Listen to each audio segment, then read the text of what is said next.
Bueno, pues la charla de hoy la va a dar Javier Rodríguez Laguna, de la UNED y del CSIC, y nos va a hacer una introducción amistosa a la computación. ¿Vale? ¿Quieres? Pues muchas gracias, Ismael. Muchas gracias a todos por venir. La introducción será amistosa. Puse pedestre, ¿no? Pero tiene razón, o sea, es mucho más bonito poner que es una introducción amistosa. Luego nos tomamos unas cervezas y la hacemos más amistosa todavía, ¿vale? Va a ser una introducción muy peculiar a la computación cuántica. Vamos a mostraros en una transparencia qué cosas os quiero contar. Bueno, es algo así como el mensaje para llevarse a casa. Primero, la simulación es la forma más sincera de la duración, ¿vale? Voy a hablar de simulación de fenómenos físicos y en concreto voy a hablar de simulación de ordenadores y de ordenadores cuánticos y de cómo los ordenadores simulan a la naturaleza y la naturaleza simula a los ordenadores. Después vamos a hablar de que estamos rodeados por ordenadores, pero solamente tenemos que aprender a mirar, ¿vale? Después voy a contar que hay que apostar siempre de tal manera que perder sea la opción más interesante. Bueno, esto yo creo que requiere un poquito de explicación. Bueno, en realidad todo. ¿Por qué hay que apostar para que perder sea la opción más interesante? Muchas veces los fenómenos físicos son muy difíciles de simular. Una de las cosas que quiero incidir en esta charla es que precisamente cuando un fenómeno físico es difícil de simular es que nos está dando una oportunidad. Eso quiere decir que la naturaleza calcula mejor que nosotros. Luego lo que quiere decir es que a lo mejor tenemos un ordenador en potencia, ¿no? Después, el mejor camino es todos los caminos. Bueno, esta es, de alguna manera, es la esencia de la mecánica cuántica y de la computación cuántica. Si somos capaces, de alguna manera, de calcular algo y tenemos que elegir un camino, otro u otro, y podemos elegirlos todos a la vez, bueno, pues eso será lo que nos haga obtener una solución de manera mucho más eficiente. Después, que resolver problemas requiere algo de untidiness, algo de desorden, algo de caos, algo de... Bueno, os voy a intentar convencer de que para resolver un problema, al menos según los enfoques que seguimos en computación cuántica, lo que hacemos es partir de un enunciado de un problema, que es una cosa ordenada, después eso se despliega y tenemos un caos, un desorden, un montón de jaleo, y después se vuelve a reconcentrar para unirse de alguna manera en la solución, ¿vale? Y lo último que quiero comentar es si podemos aprender física estudiando informática, estudiando computación teórica. La respuesta es un sorprendente sí. Bueno, sorprendente la verdad es que si te pones a pensarlo no tiene por qué. ¿Aprendemos física estudiando matemáticas? Claro, sí. Aprendemos a derivar, aprendemos a integrar, aprendemos trigonometría y aprendemos física. Y bueno, ¿la computación teórica no es una parte de las matemáticas? Pues claro que sí, hay teoremas. Por lo tanto, esos teoremas también se aplican al mundo real. Y así es como terminaremos la charla. Bueno, primero, a los físicos nos encanta la simulación, ¿vale? Básicamente, cuando tenemos una teoría, lo que hacemos es que nos vamos a los ordenadores e intentamos simular los efectos de esa teoría, intentando simular la naturaleza. Y el gran éxito para nosotros es que nuestras simulaciones se correspondan con la realidad. Este es un problema interesante, es el problema del plegado de proteínas. Tú tienes una secuencia de aminoácidos y esa secuencia de aminoácidos se pliega en la naturaleza de una determinada manera, y ese plegado es lo que le da su función biológica. Bueno, pues curiosamente se reduce a un problema de optimización. Hay que encontrar cuál es la configuración espacial de los aminoácidos que minimiza la energía. Bueno, otro problema que también es un problema de minimización es el problema de la configuración de las burbujas. Si nosotros tenemos una fotografía real de unas burbujas de líquido, bueno, pues nosotros hacemos una simulación para ver si conseguimos reproducirlo y vemos si nuestra teoría es correcta. De nuevo, estamos optimizando. En este caso lo que estamos optimizando es, de nuevo, la energía. Estamos calculando cuál es la configuración, cuáles son estas líneas, para que cumplan que el área, que es a lo que es proporcional la energía, sea mínima, ¿de acuerdo? Este es un caso similar. Es el caso que se llama de reconstrucción superficial. Si tenéis un metal, la superficie del metal le pasa una cosa muy graciosa, y es que los átomos de la superficie tienen como enlaces sueltos, de tal manera que no es lo mismo que los átomos del interior. Los átomos del interior están, por así decirlo, cómodos y agradables. Los átomos de la superficie, al tener estos enlaces sueltos, se quedan incómodos, de tal manera que se reconstruye la superficie. Se forma una estructura diferente que la estructura del interior. Esto es, de nuevo, un problema de minimización de energía. A veces se forman patrones como esto y a veces se forman patrones todavía más complicados. Estos ejemplos en concreto son todo de compañeros bueno, casualidad de la vida, os prometo que es casualidad de compañeras mías. Bueno, simular es duro, simular es duro. La naturaleza en muchos casos optimiza para averiguar qué es lo que hace la naturaleza. Lo que nosotros hacemos, por lo tanto, es resolver un problema de optimización en nuestros ordenadores, pero simular esta optimización puede ser un problema muy duro. A veces, bueno, ¿por qué es muy duro? Pues es muy sencillo, porque lo que tenemos es lo que se llama un paisaje, un landscape, ¿no?, de minimización. Este es un ejemplo muy sencillo en 2 dimensiones, donde tienes tropecientos mil mínimos locales y tú tienes que encontrar cuál es el mínimo absoluto. Así que sabéis que este es un problema que puede ser tremendamente complejo. A veces la naturaleza da pistas. La naturaleza a veces no se quiere equivocar al minimizar, y eso hace el problema más fácil. Por ejemplo, el plegado de proteínas es un problema sorprendentemente fácil de resolver. Por favor, que no me oigan la gente que trabaja en biofísica porque me muele a palos. Pero es que hay que decirlo, es fácil. ¿Por qué es fácil? Porque la naturaleza no quiere equivocarse. La naturaleza coge, crea su proteína a base de pegar aminoácidos, chas, uno detrás de otro, se tiene que plegar y cumplir su función, pero no se puede equivocar. No puede ocurrir que por casualidad llegue a un mínimo que no es, a un mínimo falso, de tal manera que la naturaleza lo que crea en este caso es lo que se llaman los funnels, los embudos. Crea una superficie que no es que tenga un único mínimo, eso no lo puede hacer, pero lo que hace es que los mínimos sean uno detrás de otro como en cascada, de tal manera que puede llegar a uno, luego un pequeño toque le hace llegar a otro, le hace llegar a otro. Eso es sorprendente y se ha comprobado que son así. Las estructuras de las proteínas reales, no de todas las proteínas, pero de las reales, cumplen ese principio. Bueno, ¿y qué ocurre si no podemos simularlo? ¿Qué ocurre si nosotros nos vamos a nuestros ordenadores, intentamos simular lo que hace la naturaleza, intentamos optimizar como hace la naturaleza y no podemos porque no nos da la CPU, porque no nos da la memoria, porque no nos da nuestros ordenadores? Pues que en ese caso pues lo que podemos hacer es ver si podemos aprovecharnos de ello, ¿no? A veces problemas complicados en el ordenador son problemas muy simples en la vida real. Os voy a poner un par de ejemplos bastante tontos, ¿vale? El primero es el que se llama el ordenador spaghetti, y además lo de ordenador está bien dicho en este caso. Más que spaghetti computer es spaghetti sorter, ¿vale?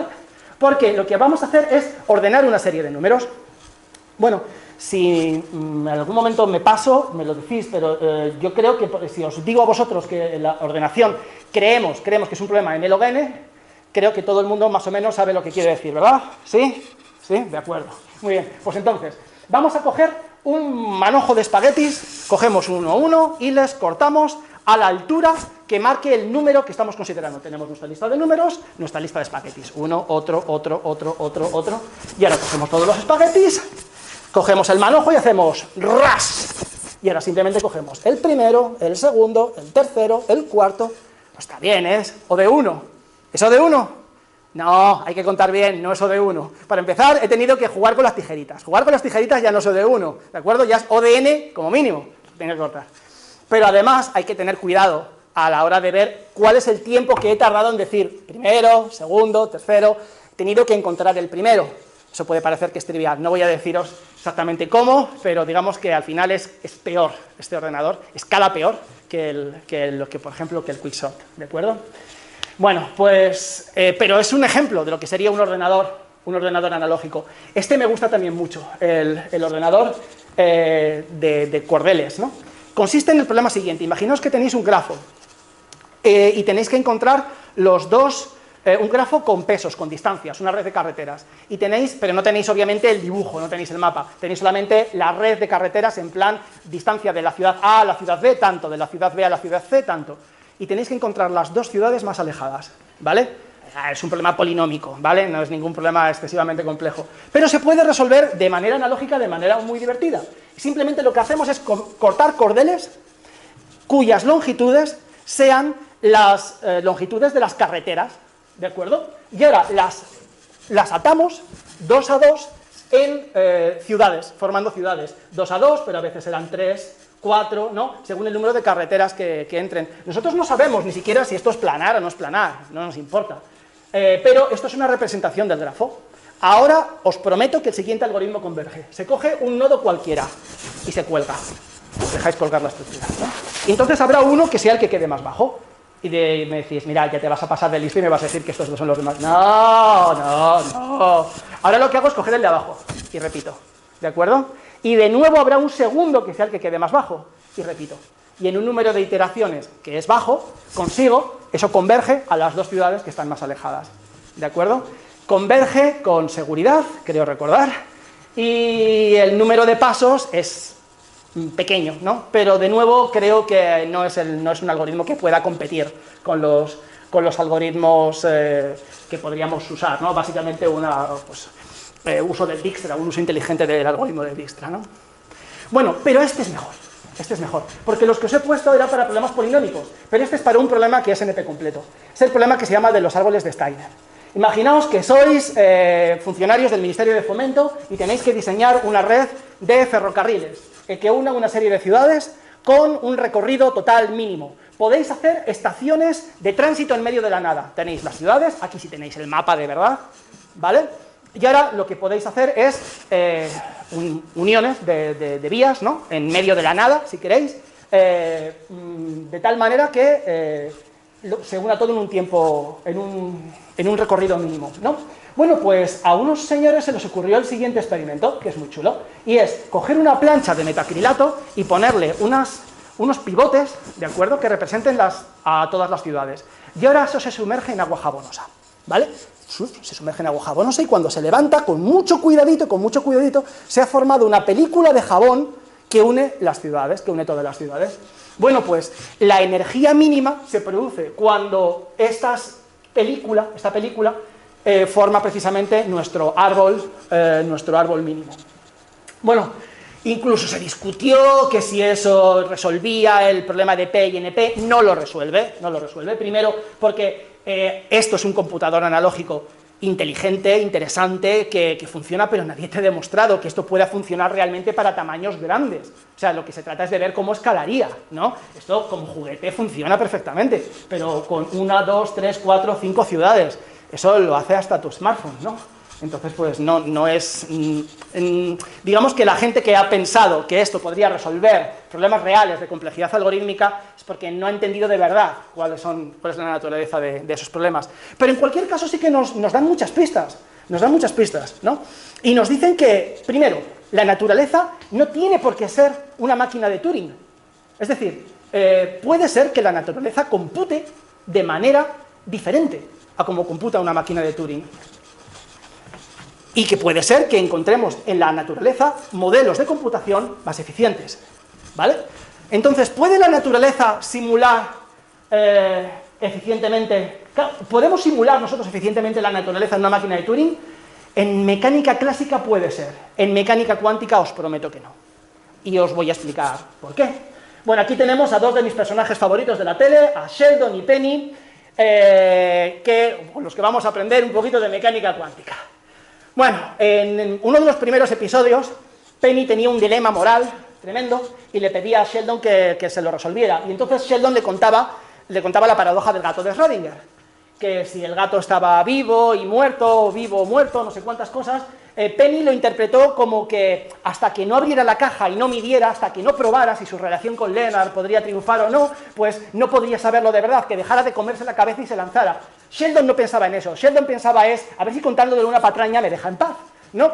Pero bueno, aún así, pues eso dio pie al resto de la trama de la historia, y vimos una explicación del gato de Schrödinger en televisión.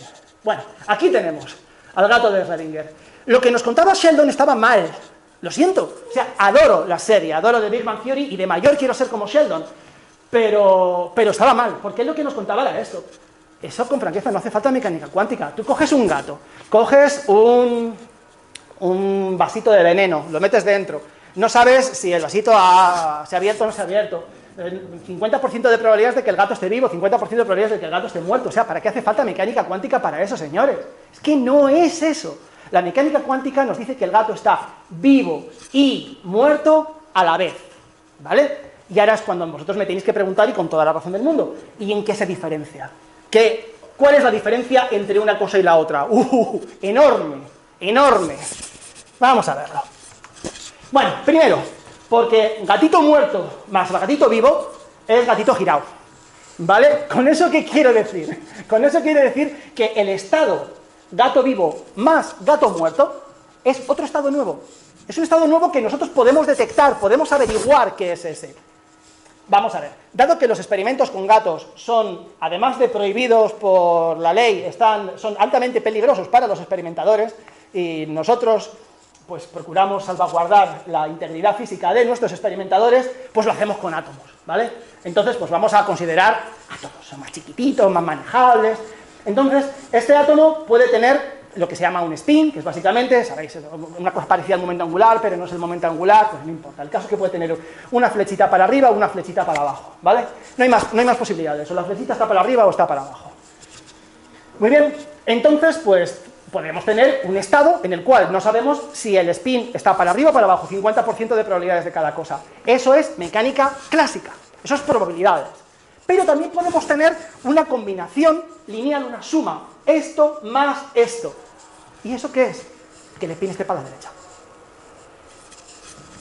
Y si en lugar de poner esto más esto, yo pongo esto menos esto, venga, eso sí lo tenéis que saber, ¿no? Pues para la izquierda. Y si ahora quiero que apunte, a ver, de momento yo he seguido el plano, ¿no? O sea, teníamos arriba, abajo, izquierda, derecha, me falta delante, detrás. Pues lo que hago es este más i veces este. Sí, i, la raíz cuadrada de menos 1, ya lo sé, que es muy friki, pero bueno, o sea, ¿qué me vais a decir? ¿Que los frikis somos más frikis que vosotros? Sí, hombre. Estamos empatados. Venga, vamos a dejarlo en empate. Entonces, este más i veces este es en el eje y. Y este menos i veces este en el eje y, pero en dirección contraria. Bueno, entonces, ¿qué es lo que quiero decir? ¿A dónde iba? Es que la combinación lineal no es lo mismo que 50% uno y 50% del otro, ¿vale? Es un estado diferente y es un estado distinguible. Y ahora llegamos al experimento más peligroso, el entrelazamiento. De hecho, aquí es donde la auténtica magia comienza, ¿no? También llamado en castellano entrelazamiento, lo vamos a decir en inglés entanglement. Se me va a escapar entanglement todo el tiempo, porque es como lo decimos siempre, ¿vale? Bueno, pues imaginaos que yo tengo dos gatos y les meto a los dos en la cesta. Ni Schrödinger mismo se atrevió a hacer este experimento. Bueno, pues sabemos que los gatos se odian, estos dos, que son machos, o los dos hembras, o lo que lo queráis, pero el caso es que se odian y uno de los gatos va a terminar vivo y el otro muerto, ¿no? Lo que no sabemos es cuál, o sea, podemos tener estos dos estados. Por cierto, no lo he mencionado, cuando tenemos un estado, los físicos somos así de creativos, le ponemos una barrita así y le ponemos un angulito aquí, y esto lo llamamos un ket, y queremos decir simplemente un estado cuántico, ¿vale? Bueno, pues entonces, puede ser que un gato vivo y el otro muerto, o puede ser que el otro muerto y el uno vivo. Tenemos la misma situación que antes, clásicamente podemos decir 50% de probabilidades de que haya muerto uno o de que haya muerto el otro, pero aquí nosotros podemos sumarles, podemos restarles, podemos sumarles multiplicados por otro número, ¿de acuerdo? Podemos hacer combinaciones lineales arbitrarias. Y esto es el entrelazamiento. Esto va a ser el estado entangled, ¿vale? Está muerto uno y vivo el otro, o muerto el otro y vivo el uno. ¿Y en qué se diferencia este estado del anterior? Nosotros podemos preparar un estado, y lo escribimos así, ya en notación un poquito menos imaginativa, ¿no? Ponemos más, menos, 0, 1, flechita para arriba, flechita para abajo, da lo mismo, ¿vale? Preparamos este estado así, con el menos en concreto, pero en realidad daría un poquito lo mismo. Y ahora lo que hacemos es lo siguiente. El entanglement, el entrelazamiento, sobrevive a la separación. Imaginaos que nosotros tenemos la caja con los dos gatos, ¿vale? Uno vivo y uno muerto, no sabes cuál es cuál, pero sabes que uno está en cada lado. Ahora metes una pared entre medias, con mucho cuidado, ¿eh? Y ahora separas las dos cajas, una se va para allá y otra se va para allá, bien lejos, no se hablan las dos cajas, ¿de acuerdo? Tú te quedas con una. El entrelazamiento sobrevive, ¿eh? O sea, siguen estando en el mismo estado. Y ahora lo que haces es que tú mides, abres una caja y dices, ¡oh, qué peste, gato muerto! Ya sabes que el gato está vivo, seguro, ¿no? Bueno, pero es que aquí viene la magia. Imaginaos que lo que tenemos es ese sistema de ahí. Spin, por lo tanto, spin para arriba, spin para abajo, con átomos. Y ahora lo que hacemos es que los separamos. Un átomo se va a Boston, el otro átomo a California. Y entonces cogemos un átomo aquí y nosotros medimos el spin en el eje Z, que es donde he dicho que donde teníamos la buena definición. Entonces, uno me da para arriba, el otro para abajo. Pero aquí viene la magia. Y si yo le doy spin, mido la componente para allá, pues si mido la componente para allá, pues me puede dar 50% de probabilidades que de para un lado o para el otro. Pero es que el otro está anticorrelacionado seguro. El otro está unido no sé cómo, mágicamente, de verdad es que no me preguntéis cómo porque no lo sé, pero sabe lo que le ha pasado al primero. De tal manera que si yo aquí lo que le hago es que le mido en el spin el eje X y me da para la derecha, el otro cuando mide el spin en el eje X me da para la izquierda.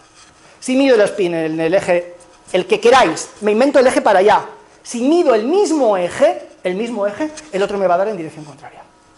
Pero decís, a ver, Javi, si eso es verdad, tenemos una manera de comunicación superluminal, etcétera, etcétera. No, lo siento, no se puede transmitir. Pero una cosa, si pones a dos gatos en la caja y pones un solo botecito de veneno, sabes que uno de los dos será el que se lo tomará y pasará lo mismo, pero de manera no cuántica, ¿no? ¿O no? Ya, aquí lo que se trata es de simplemente que sepas que uno ha muerto y el otro ha vivo, el otro ha vivido, y que el estado entre ellos sea el estado este. No sea simplemente 50% de probabilidades, sino que se cumpla esto. Con los gatos no sabemos hacerlo todavía, estamos en ello. Con los átomos sí sabemos hacerlo, sabemos coger dos átomos y conseguir que estén en este estado, ¿vale? Este estado, lo que ocurre es que cumplen esta relación entre sus spines en cualquier dirección, de tal manera que si yo mido el spin en una dirección, en la misma dirección a los dos, aunque estén separados muchísima distancia, en el uno me da lo que sea y en el otro me da la contraria. Cada uno no sabe qué es lo que he medido en el otro, pero siempre, siempre, siempre elige los dos lo opuesto. A pesar de eso no se puede usar para transmitir información. Esto es lo que se llama la paradoja de Einstein, Podolsky y Rosen, que debería haberlo escrito entero, fíjate que me costaba, ¿no? He puesto solamente EPR. Bueno, y el último concepto que hace falta, que es importante, lo que llamamos entropía de entanglement, entropía de entrelazamiento, y es la información que yo pierdo por olvidarme de una de las partes, ¿de acuerdo? O sea, si yo tengo un sistema compuesto, y ahora lo que hago es que lo separo en varias partes, lo separo en dos partes, y me quedo solamente con una, yo he perdido información, ¿vale? Este sistema me va a parecer que se comporta al azar, y de hecho, me va a parecer que se comporta simplemente como 50% para arriba, 50% para abajo. 50% para la derecha, 50% para la izquierda. No tiene ninguna correlación, no tiene ninguna... Entonces he perdido información, y eso es lo que llamamos la entropía de entrelazamiento. Lo estoy dejando de manera un poco vaga, sin ser técnico, y eso sabemos que tiene un coste. El coste es el posible exceso de vaguedad. Voy a intentar que eso no perjudique para nada la comprensión del contenido.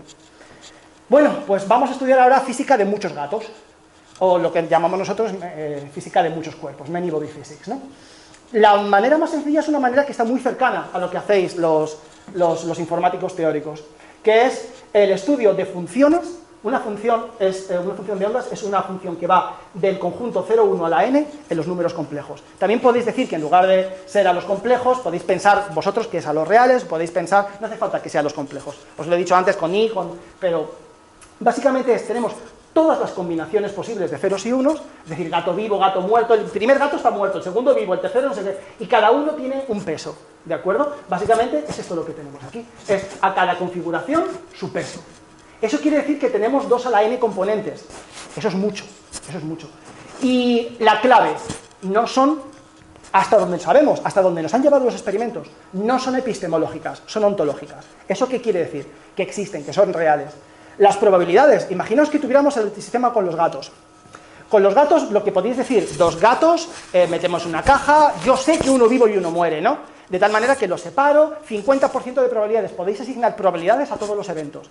Probabilidades a que este haya muerto y este, en cambio, se haya convertido en supergato, yo qué sé, lo que queráis. Pero son probabilidades, y las probabilidades no son nada más que me disculpe si hay alguien que lleva otra filosofía de las matemáticas, pero la idea que llevamos los físicos es que las probabilidades son algo que simplemente ocurren en tu cabeza, ¿de acuerdo? Es decir, son lo que tú asignas a cada uno de los eventos, ¿vale? Es la ignorancia que tú tienes sobre lo que ha pasado de verdad. Lo que ha pasado de verdad es una cosa, tú no sabes lo que es y con los datos que tú tienes asocias probabilidades. Por eso decimos que es epistemológico, la asignación de probabilidades es epistemológico. No existen, en el caso de n gatos, imaginaos que tenemos n gatos, puede haber el primero muerto, el segundo vivo, el tercero, vale, habría 2 a la n probabilidades, pero no existen de verdad en el mundo físico real. En el caso cuántico, lo que llamamos nosotros componentes de la función de ondas, los componentes del estado cuántico, son 2 a la n componentes, pero existen de verdad. Creemos que existen porque todos los experimentos que hemos hecho hasta ahora nos dan a pensar que existen, que están, por lo tanto podemos usarlas. No son probabilidades, son entes reales. Sé que lo que estoy diciendo suena como muy friki, ¿lo es? Es que la mecánica cuántica es muy friki. Bueno, Para mostraros cómo visualizar un estado cuántico muy rápidamente, os diré que esto es lo primero que hemos desarrollado en nuestro grupo, lo primero que cuento que hemos desarrollado en nuestro grupo. Lo hemos llamado cubismo, con Q. Sí, somos así de originales. Y la idea es la siguiente. Nosotros tenemos un estado cuántico, pues son cadenas de n bits, ¿no? Como hemos dicho antes, ceros y unos, y a cada cadena de ceros y unos hay que asignarles un peso, un número complejo en realidad, ¿no? ¿Cómo podemos hacer para representarlo? Pues lo que hacemos es que cogemos un triángulo rectángulo, lo dividimos en dos partes, ¿no? En dos triángulos rectángulos. El de la izquierda va a ser 0, el de la derecha va a ser 1. Y repetimos la construcción, ¿vale? Y ahora, cada uno de los triangulitos que nos salen corresponden con una cadena de bits, si lo pensáis, ¿no? Entonces, pues si lo hemos hecho n veces, pues tendremos cadenas de n bits. A cada cadena de n bits nos da un triangulito y pintamos ese triangulito con el color que corresponde. Y nos quedan cosas como esta. Este es un estado cuántico real, ¿de acuerdo? O sea, de los que se obtienen en el laboratorio. Son fractales, como es lógico, y digamos que contienen su fractalidad, nos da información sobre cómo funciona el estado de verdad. La verdad es que solamente esto lo he puesto porque necesitaba una excusa para poner dibujos bonitos. Entendedme, cada cual tiene su enfermedad, esta es la mía. Bueno, vamos entonces ya a computación cuántica. Vamos a ver cómo podemos utilizar todas estas movidas para resolver problemas. Hemos tenido una introducción larga, pero es que había que contaros un poquito de mecánica cuántica, ¿no? Bueno, pues imaginaos el problema más grande de todos. Es el problema de cómo conjugar nuestros objetivos vitales, ¿vale? ¿Cuál es ese problema? Imaginaos que estos nodos son vuestros objetivos vitales. Pues yo qué sé, sacar la tesis doctoral, que no la haya sacado, o tener novia, novio, o tener gato, tener, yo qué sé, ¿no? Salir con tus amigos. Algunos de esos objetivos son compatibles entre sí, como por ejemplo, publicar muchos artículos es altamente compatible con sacarte la tesis pronto, ¿no? Otros son incompatibles entre sí, ¿no? Como por ejemplo, pues tener algo de vida social es tremendamente incompatible con sacarte la tesis. Bueno, pues sí. Y hay que conjugarlos todos, en lo que llamaba Aristóteles la frónesis, la prudencia. Para él era la mayor virtud del hombre sabio, era ser capaz de conjugar todos los objetivos vitales. Yo reconozco que para mí es un problema muy grande, sí, lo confieso. Muy bien, también lo llamamos el problema del vídeo de spin, pero si os digo el problema del vídeo de spin, a que tiene menos cosilla, ¿verdad? Así mola más. Bueno, pues este es un problema, como es lógico, que lleva a frustración. Lleva a que tenemos que asignar valores, tenemos que decir en qué objetivos me centro y qué objetivos dejo un poquito de lado. Es decir, asignar unos y ceros. Muy bien, no hay manera de satisfacer todas las ligaduras, todos los constraints, ¿no? Eso lleva a frustración. Lo que tenemos que hacer es generar la mínima frustración, elegir el subconjunto de todos estos objetivos vitales que nos lleve a una mayor felicidad. Bueno, pues este va a ser el problema que vamos a tomar como ejemplo. Muy bien, lo que hacemos es que lo representamos como una serie de spines, ¿no? Cada sitio es un átomo, cada átomo puede estar apuntando para arriba o para abajo, y lo que hacemos es lo siguiente, lo que hacemos es que les enlazamos los spines de tal manera que los spines quieran estar los dos igual si el enlace es azul, y que quieran estar los dos diferentes si el enlace es rojo, ¿vale? Aparte, a cada uno de ellos le podemos dar una cierta predisposición a ser para arriba o ser para abajo, con campos magnéticos, ¿vale? Entonces todo esto se puede hacer en el laboratorio, y de hecho, esto es lo que dice D-Wave que hacen, ¿vale? Sí. Eso depende de la naturaleza del grafo. Si el grafo es genérico, sí, como grafo genérico es NP completo. Si el grafo es planar, entonces es polinómico de manera no trivial, es decir, hay una construcción polinómica, pero es complicada. En el momento en que tengas dos capas, o sea, que tengas algo de tridimensionalidad, en el momento en que tengas enlaces no planares, el problema es NP completo. Bueno, entonces, tendríamos que elegir cuáles son los enlaces que nos dan la mínima frustración. Pues lo que podemos hacer es convertirlo en un problema de física. El problema de física es el problema de que la naturaleza obtenga la menor energía. Si sabemos que hemos conectado estos átomos con cables de tal manera que su estado de mínima energía, en este caso es cuando están antiparalelos, y en este caso cuando están paralelos, ¿vale? Y dejamos el sistema que encuentre la mínima energía, pues ya lo tenemos. Problema, eso no es fácil, no se puede hacer, porque el sistema se atasca muchísimo en falsos mínimos. Nosotros lo llamamos metaestabilidad, no sé qué nombre genérico le daréis vosotros al fenómeno, pero digamos que si tú usas un algoritmo avaricioso, greedy, para resolver un problema que tiene un landscape complicado, pues lo normal es que te atasques en el mínimo que no es. Bueno, pues aquí es lo que ocurre. Si tú le enchufas esto, pues resulta que no te funciona. Ah, pero hay un truco. Oh, cielos. La verdad es que mejor me quedo con esta transparencia. Esa me asusta hasta a mí. Bueno, mejor me quedo con esta. El truco consiste en lo siguiente. El truco consiste en que al principio ponemos a todos los spines que no decidan. Todos los spines apuntan para la derecha. Ponemos un campo magnético fortísimo que apunta para allá. ¡Ras! Todos apuntan para la derecha. Los enlaces están, pero el campo para la derecha es tan fuerte que todos deciden que no se deciden. Acordaos de una cosa, los spines para la derecha son el arriba más abajo. Es decir, no saben si arriba o abajo, les da igual. Es 50% arriba, 50% abajo. ¿Vale? Muy bien, entonces lo que hacemos es que vamos apagando poco a poco el campo magnético que apuntaba para la derecha. Muy poco a poco. Hay un teorema, se llama el teorema diabático, que te dice que si lo haces a una velocidad infinitamente lenta, lo que vas a pasar es siempre, siempre, siempre por el estado de mínima energía. El estado de mínima energía, en el caso inicial, es muy fácil. Según vas bajando el campo magnético externo, cada vez es más complicado. Pero si lo haces suficientemente despacio, podrás hacerlo bien. Claro, aquí podéis decir, pero ¿cómo de despacio, no? Porque si resulta que hay que hacerlo al final muy despacio, no hemos ganado nada. Ahí está la clave. Ahí está la clave. Bueno, mínimamente cuestiones técnicas. Este sería lo que llamamos nosotros el hamiltoniano, pero que es la energía, esta es la expresión de la energía que queremos minimizar. Es decir, unos acoplos en los spines, ¿no? Esto es la suma sobre todos los pares, y unos pesos sobre cada uno de los spines individuales. Esta es la energía de la que partimos. Y este es el hamiltoniano en función del tiempo. Es decir, esto lo que quiere decir es, a tiempo cero tenemos este. No, perdón, lo he puesto mal. Lo he puesto al revés. A tiempo cero tenemos este y a tiempo 1 tendremos este. Debería ser al revés, disculpadme. Que son los riesgos del directo. Sí, gracias, sois muy generosos. A tiempo inicial tenemos todos los spins hacia la derecha. Este simbolito se llama producto tensorial, no hace falta que lo entendáis, simplemente quiere decir todos. Ya está. Y para tiempo 1, el estado sería la solución de mi problema, porque es el estado de mínima energía de este hamiltoniano, de esta energía. Bueno, y la pregunta es, ¿y qué pasa en el medio? ¿Podemos ir todo lo deprisa que queramos? ¿Podemos acelerar? ¿Podemos meterle caña? ¿Qué es lo que pasa en el medio? Pues lo que pasa en el medio es esto. Primero, dejadme que os enseñe la peliculilla, que la peliculilla mola. La peliculilla mola. ¿Se ve toda? Sí, se ve toda la pantalla.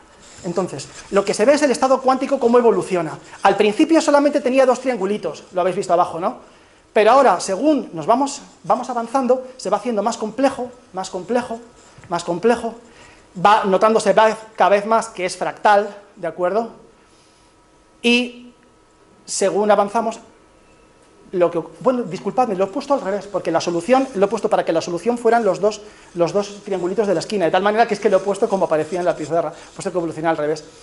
Este estado de aquí es el estado de partida, es la representación gráfica del estado con todos los spines apuntando para allá, es decir, indefinición total. Sí. El triángulo es simétrico solamente porque en este caso hay una simetría en el estado, no siempre es simétrico, porque hay una simetría 0,1, ¿vale? Pero en un estado genérico no tiene por qué ser simétrico.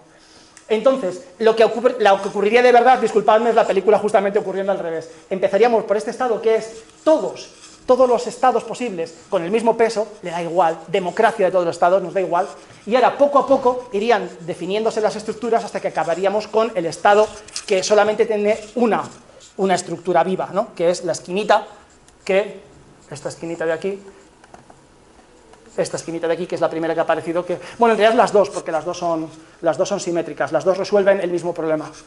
Este es el estado antiferromagnético, estos son los dos estados antiferromagnéticos, que es como llamamos nosotros a los estados alternados, 1, 0, 1, 0, 1, 0 o 0, 1, 0, 1, 0, 1. Entonces, el problema está puesto para que esas dos sean las soluciones. Si no, las soluciones estarían en algún sitio en el medio, pero, como apuntaba el compañero, serían dos puntos simétricos en cualquier caso, por cómo está definido el problema. Bueno, pues esto es... En este eje tenemos lo que se llama el parámetro diabático, es decir, vamos pasando del 0 hasta el 1, desde el estado inicial al estado final. Esto de aquí es la entropía de entanglement, es decir, es cuánta información perdemos si nos quedamos con la mitad del sistema. Al principio no perdemos ninguna, ¿vale? Y al final tampoco perdemos ninguna. ¿Por qué? Porque al final el estado está completamente bien definido, cada átomo elegido, yo para arriba, yo para abajo, yo para no sé qué, no se hablan, ¿vale? Pero en el medio hay un momento en el que hay una máxima entropía. Aquí, fijaos, esta gráfica no la voy a explicar, pero esta sí, esta es muy chula. Esta es el peso de configuraciones individuales. He elegido unas cuantas configuraciones, por ejemplo, la 100111000001, ¿vale? Y otras, no pienso decirlas. Y lo que he hecho ha sido arrastrar su probabilidad en función del tiempo. Entonces, al principio, todas tienen la misma probabilidad, pero llega un momento, aquí, en el que se produce como un estallido. Se nota que hay algunas mejores y otras peores, pero pegan un salto y una de ellas se va a probabilidad 1 y todas las demás... De alguna manera lo que nos ocurre es esto. Sí. Lo que me gusta llamar la conjetura del despliegue, ¿no? Y es, nosotros tenemos la formulación de un problema, ¿vale? Y eso es el estado inicial del que partimos, todos apuntan hacia la derecha. Y tenemos el estado final del problema. Y entre medias lo que tenemos es un puñetero caos. Tenemos un montón de entanglement. ¿Qué quiere decir eso? Se me ocurre una analogía que puede ser buena, pero que, con franqueza, esto es trabajo bueno y trabajo publicado. Pero hay algunas cosas que estoy contando como esto, que son más bien como especulación, como intentando ver qué ideas surgen, ¿no?, cuando discutimos. Bueno, pues, imaginaos un sudoku. Si estáis resolviendo un sudoku, al principio no tenéis ningún número puesto, solamente los números que os vienen dados. De tal manera que, pues, el estado está todo el ordenado que se puede. Al final van a estar todos los números puestos, de nuevo orden perfecto. Pero, entre medias, tienes que... Este podría ser un 4, un 5 o un 7. Este podría ser un 3, un 1, un 8. Pero si es un 3 es porque este es un 4. Y si es un 4 es porque este es un 5. Eso es lo que lleva en la cabeza el entanglement. El entanglement lo que lleva es todas esas relaciones que nosotros llevamos en la cabeza cuando estamos resolviendo un problema complejo, las lleva él, por así decirlo. Lleva como, vale, si quiero resolver este, entonces yo tengo que estar para arriba, pero yo tengo que estar para arriba si tú estás para abajo y tú estás para abajo, pero si tú estás para abajo yo estoy para arriba, ¿no? Todas esas relaciones complejísimas, que es el proceso intermedio de resolución, están mostradas aquí. Están mostradas aquí, en esta complejidad intermedia, que al final se nos resuelve en un estado único, todos los demás fenecen, ¿no? Bueno, eso es solamente una... Exacto, eso es una transición de fase. A eso es lo que quería llevar a continuación. Y es que, ¿cuándo triunfa, disculpad, cuándo triunfa este proceso y cuándo no triunfa? Sí.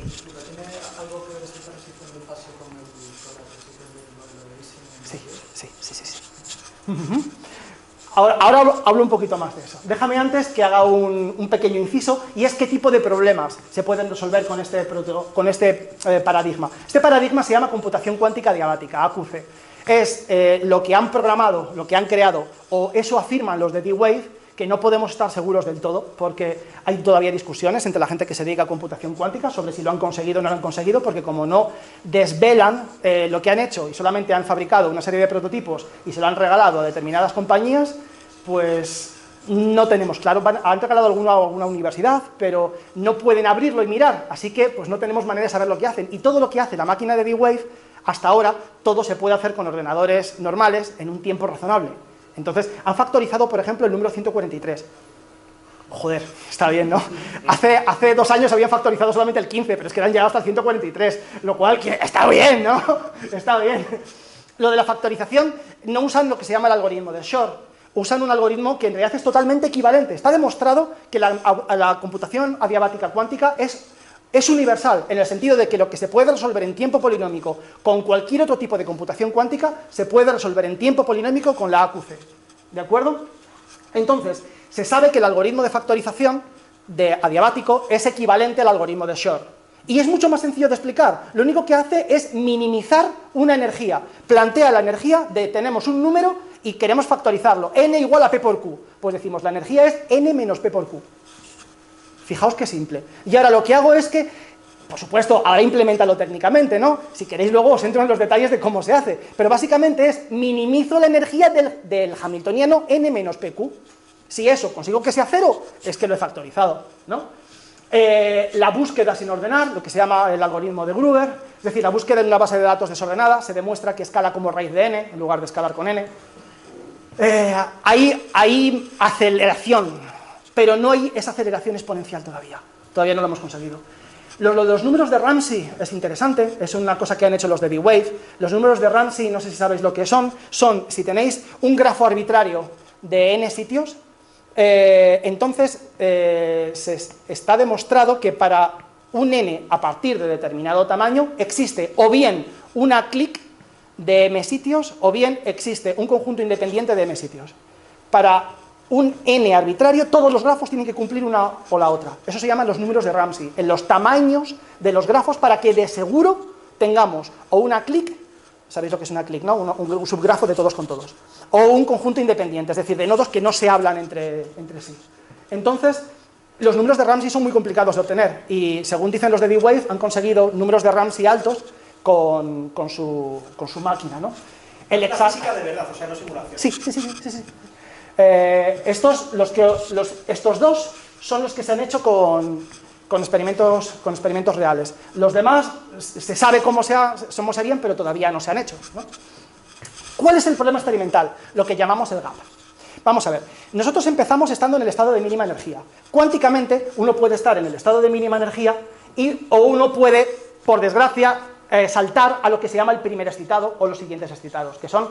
La energía no puede subir arbitrariamente, ¿sabéis? Está cuantizada, de tal manera que uno puede tener la mala suerte de saltar al estado siguiente de energía, ¿no? Bueno, pues lo que se llama el gap es la distancia en energías entre el fundamental y el primer excitado. Es decir, la distancia en energías entre el estado de mínima energía y el siguiente. Obviamente, cuanto mayor sea ese gap, mejor.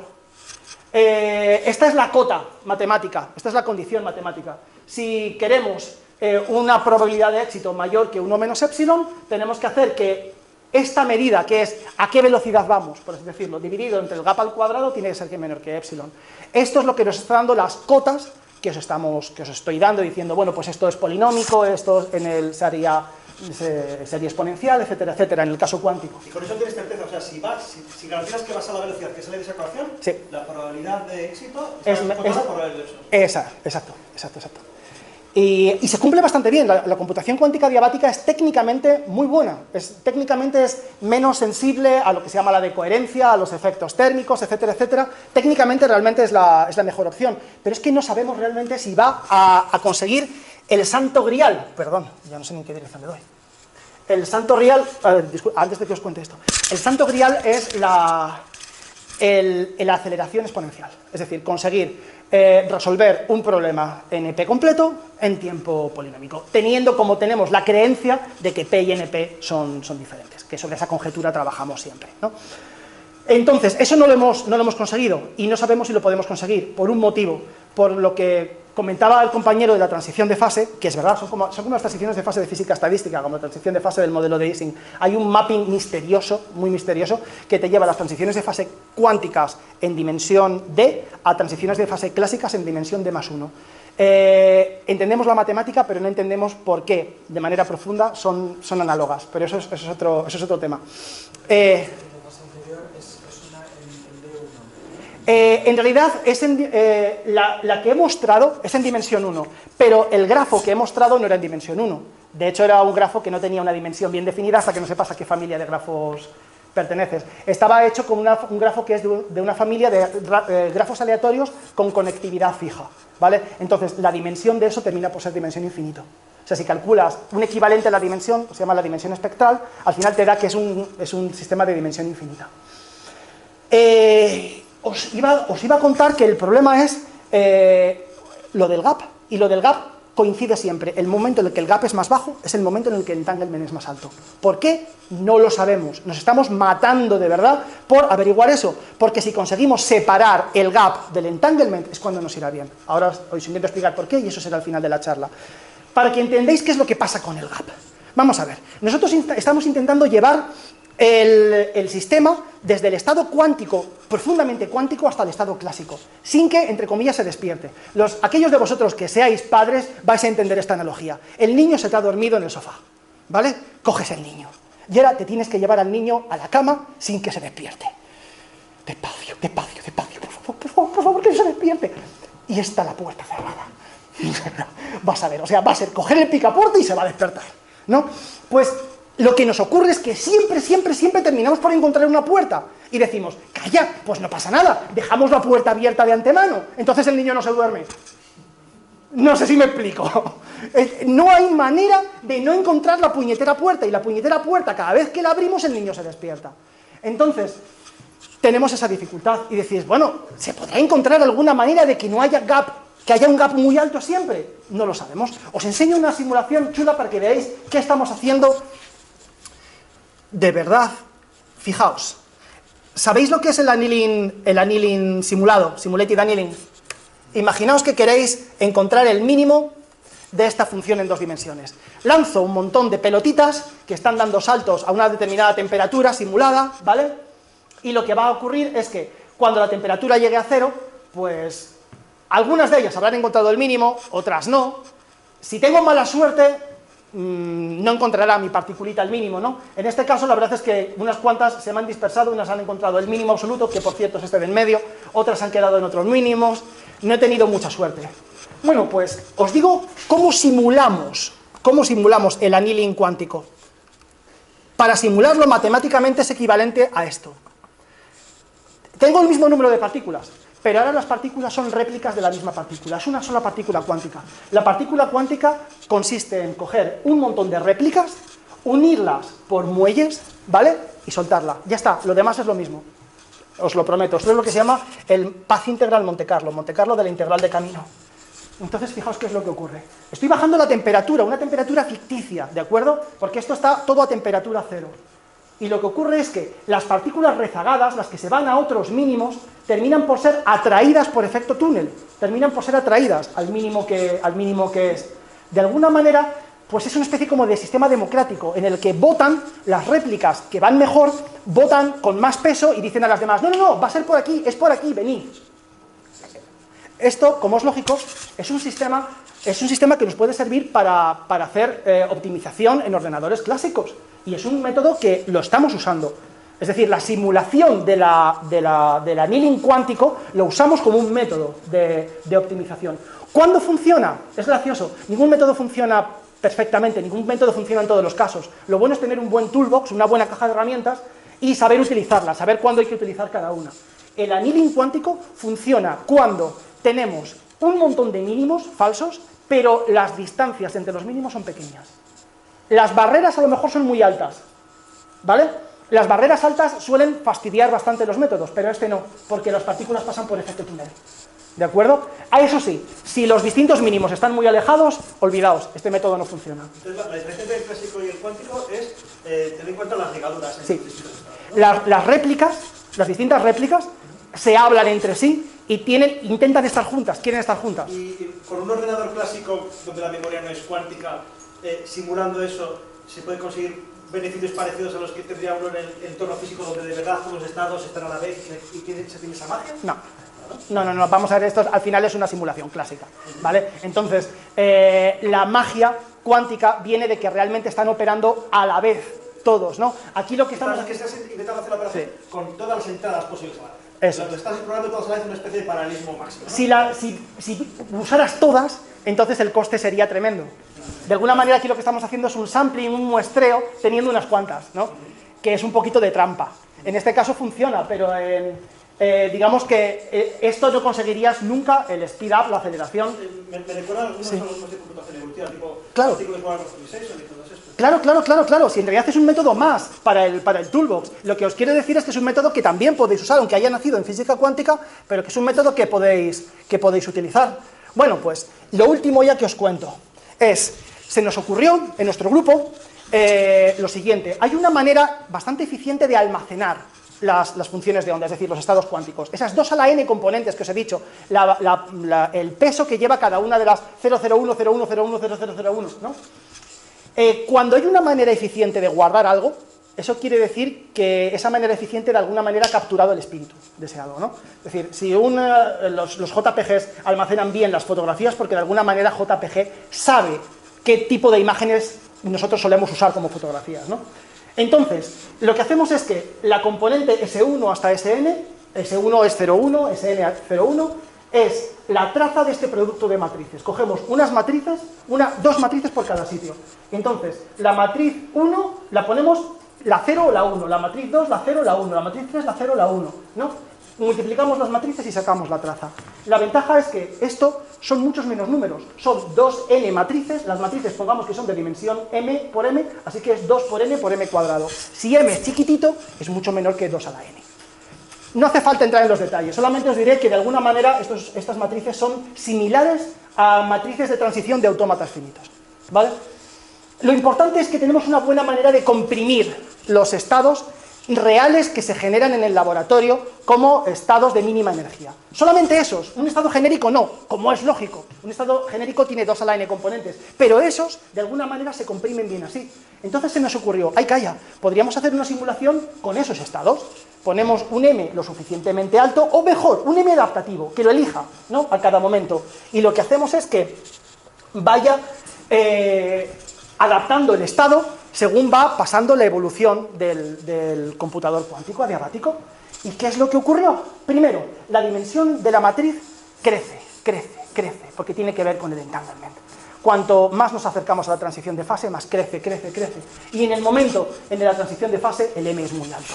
Este dibujo lo hicimos en su momento para trazar la analogía. Mitología cuántica, esto es Orfeo y Eurídice, ¿de acuerdo? Entonces tenemos a la función de ondas, al estado cuántico, que está en el régimen cuántico profundo, y aquí tenemos a Orfeo con su lira, que es estas matrices que os digo, ¿no?, que va atrayendo a la función de ondas con unos obstáculos desconocidos y no puede mirar hasta el final, porque si mira antes del final, Eurídice se pierde para siempre en el reino de las sombras y tiene que salir hasta el sol del mundo clásico.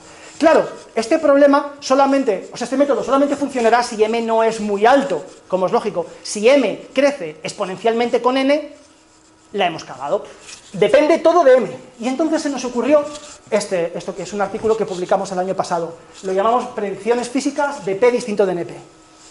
¿Podemos aprender física haciendo computación teórica? Sí. La naturaleza no tiene por qué ser una máquina de Turing, no lo sabemos.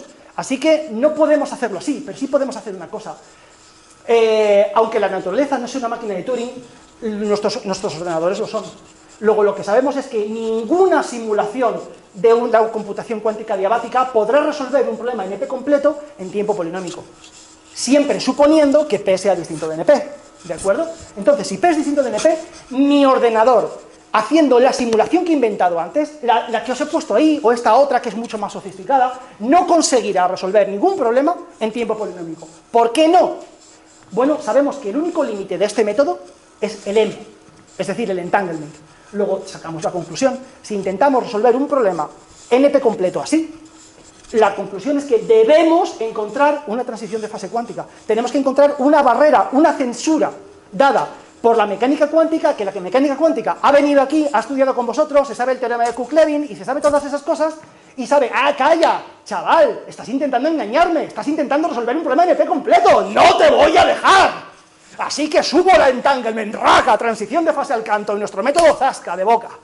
Claro, es que era imposible que pudiéramos hacerlo, ¿no? Entonces simplemente una idea tan tonta, la tuvimos y dijimos, calla, es bonito, porque es la primera vez, hasta donde sabemos, que un teorema o resultados, ¿no?, de computación teórica entran en el mismo saco que los resultados de matemáticas tradicionales, ¿no?, que los resultados sobre cálculo infinitesimal, sobre álgebra lineal, etcétera, etcétera, que los usamos todos los días para explicar, para averiguar cosas sobre física. Siempre lo digo al revés, oye. Bueno, entonces, ¿tendrá éxito la computación cuántica? No lo sabemos. No lo sabemos porque la computación cuántica diabática depende de si existe o no existe el gap. Los gaps, estos gaps bajitos, se encuentran de manera genérica en las transiciones de fase cuánticas. La computación teórica nos dice que va a haber transiciones de fase cuánticas, ¿no? Entonces, pero aún así, la naturaleza es muy difícil de simular, lo que os dije al principio. O sea, tenemos una oportunidad seguro, porque nuestros ordenadores no pueden simular los fenómenos cuánticos. Así que, pues siento terminar así, siento terminar con un desgarrador, no tengo ni idea si la computación cuántica triunfará o no. Así que dándole gracias a todos estos colaboradores y diciendo visitad nuestro bar, os agradezco vuestra atención. Muchas gracias.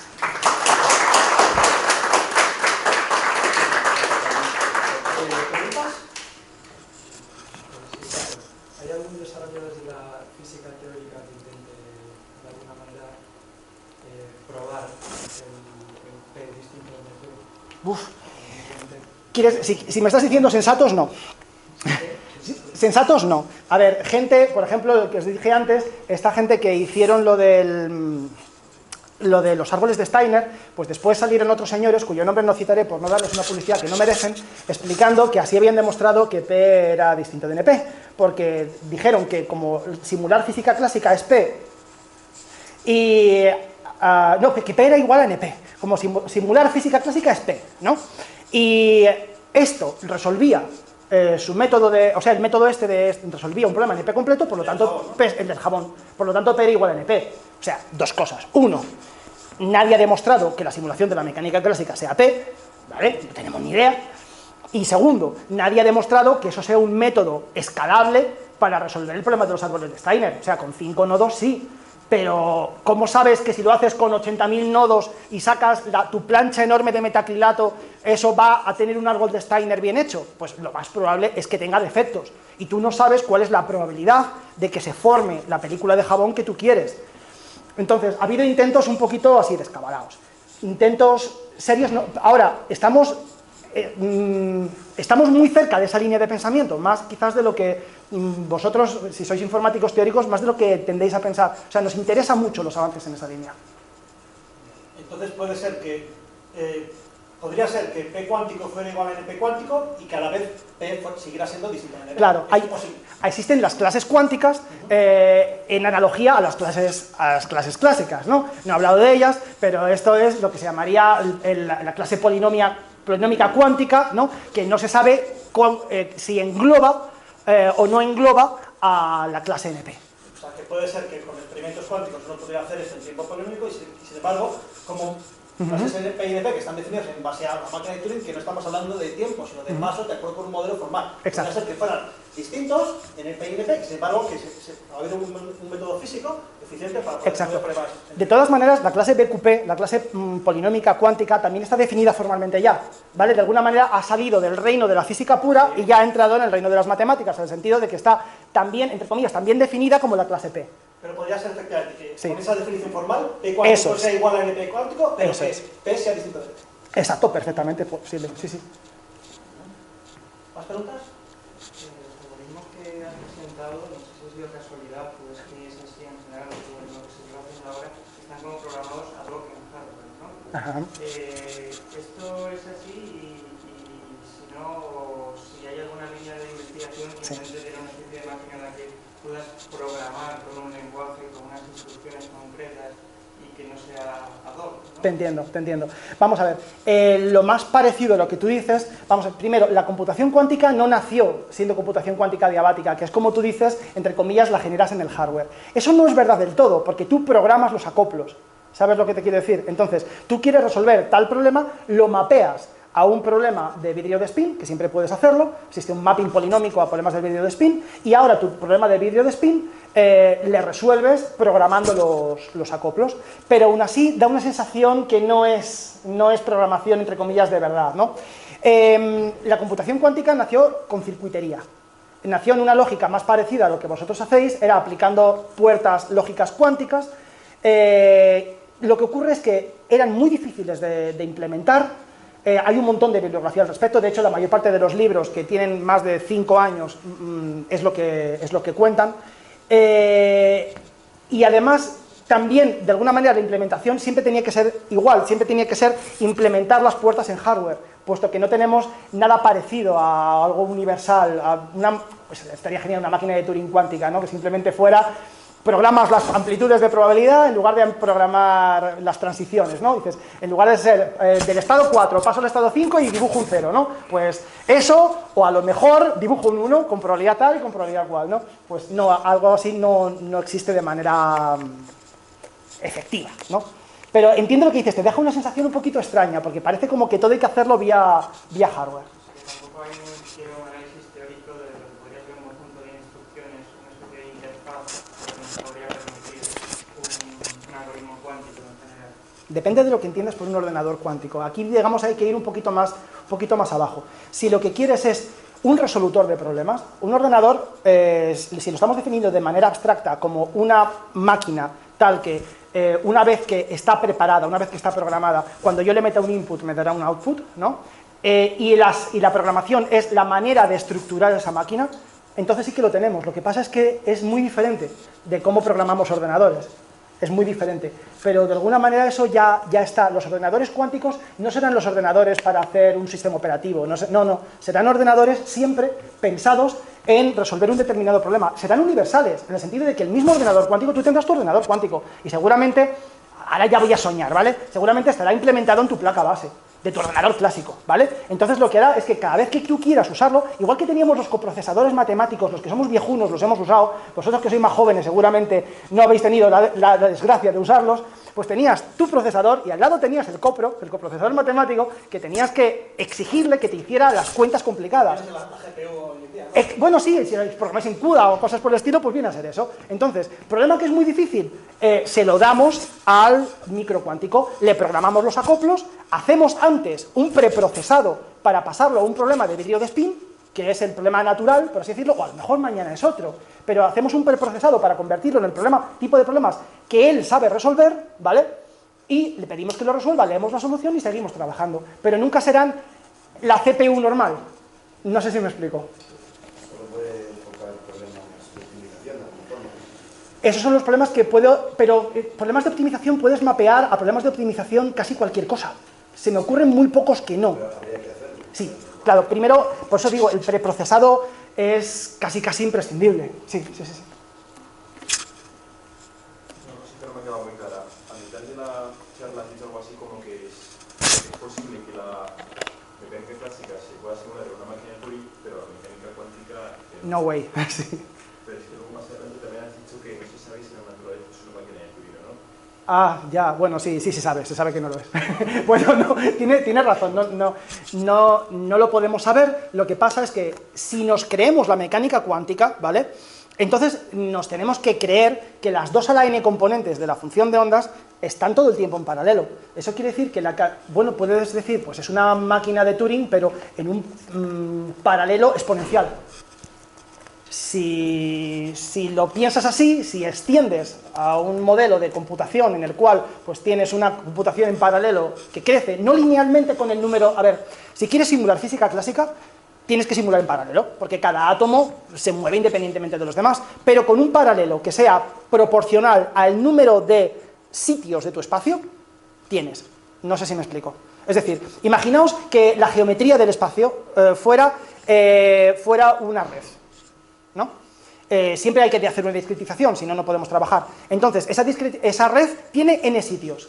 Simular mecánica clásica, física clásica, en esa red, puedes hacerlo en O de 1 si tienes un paralelizado con n procesadores, tantos procesadores como sitios tienes.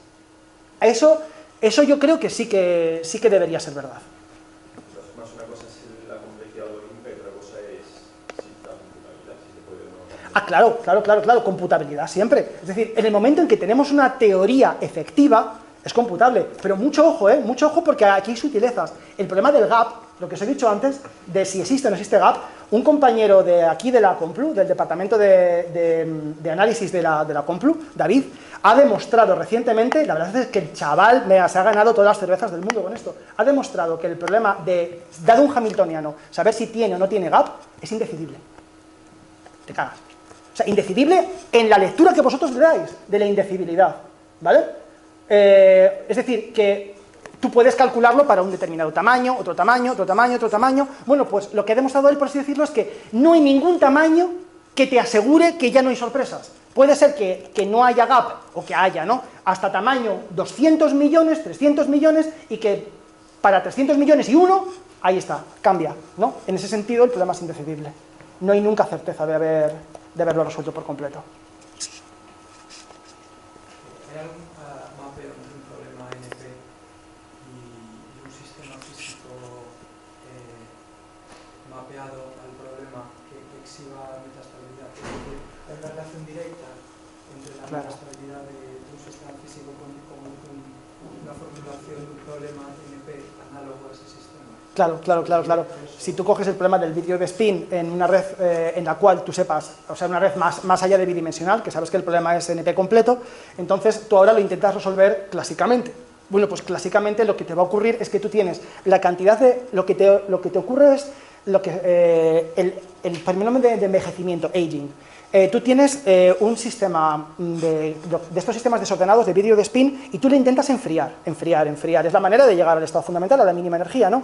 Entonces, lo que ocurre es que el enfriamiento es efectivo por encima de determinado nivel de temperatura, pero a partir de una temperatura crítica tienes una transición de fase vidriosa, glassy, ¿no? Y por debajo de eso el enfriamiento funciona exponencialmente lento, porque hay una cantidad de estados tan enorme, o sea, hay una explosión combinatoria de estados con energías parecidas. Entonces, el landscape es tremendamente complejo y la caída al estado fundamental es exponencialmente lenta.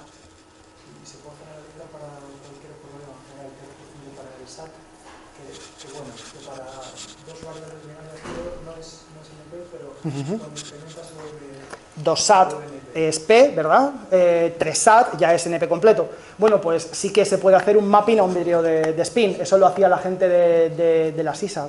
Estuve allí de postdoc, trabajé con Mesard y con esta gente y precisamente hacían este tipo de cosas. Mapeaban 3 SAT, ¿no?, a vídeos de spin y estudiaban las propiedades, por así decirlo, de física estadística, es decir, la transición de fase vidriosa, que por encima de tal, pues digamos que tenías un comportamiento casi libre y por debajo lo que tenías es que tenías tal explosión de falsos mínimos de la energía que no había manera de bajar la temperatura. Sí, una última cosa. Con referencia al estado este del triángulo, que Sí. es el estado cuántico, ¿no? Sí. Es el estado de Ising que tanto te gusta, por cierto. Claro, esta fractalidad que se ve ahí tiene algo que ver con la fractalidad que se ve en el punto crítico del modelo de No, Ising. por desgracia no. Esta fractalidad es por construcción, porque lo hemos construido, fíjate, como cogiendo el triángulo, partiéndolo en dos, o sea, la construcción es autosimilar, ¿no? Entonces, que salgan fractales no es ninguna sorpresa. La sorpresa ha sido que sus propiedades de fractalidad las podamos mapear a propiedades, bueno, no es sorpresa, en realidad esto es engineering, ¿no?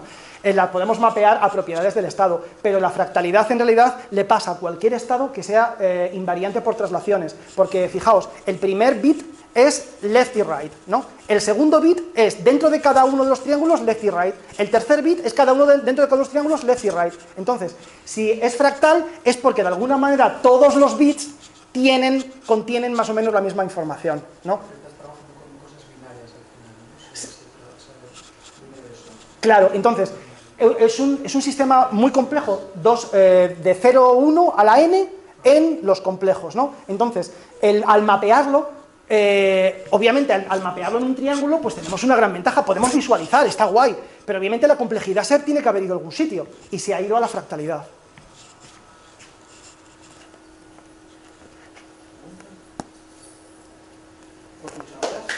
Muchas gracias a vosotros.